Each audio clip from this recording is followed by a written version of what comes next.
छूट जीतो कैला रंगदारी रे घर चढ़ के मारबो बरियारी रे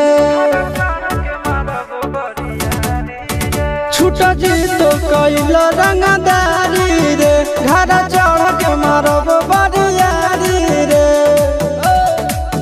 तोरा बाप के न तोरा दादा के चिन्हबो बेटा सब गोली मारबो तैगो गिनबो तोरा बाप के न तोरा दादा के चिन्हबो बेटा सब गोली मारबो तैगो गिनबो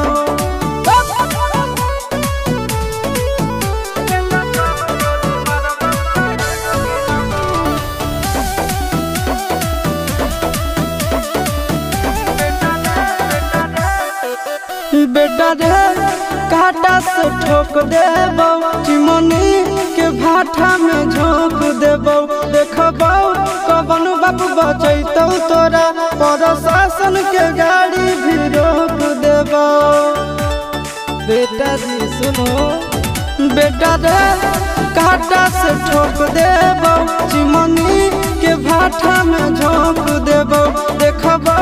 कवन बाप बचैतौ तोरा प्रशासन के गाड़ी भी रोक देबो तोरा जैसन के हम खड़े खड़े गिनबो बेटा सब गोली मारबो तैगो गिनबो तोरा बाप के न तोरा दादा के चिन्हबो बेटा सब गोली मारबो तैगो गिनबो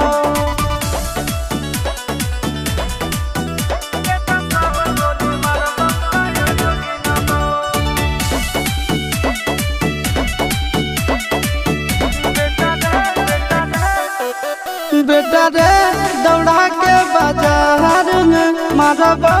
गोली तोर कपार में रंगदारी जे करभी बिहार में गड़ देबो गंगा जी किनार में इतना मार पड़तो न बेटा बेटा रे दौड़ा के बाजार में मारबो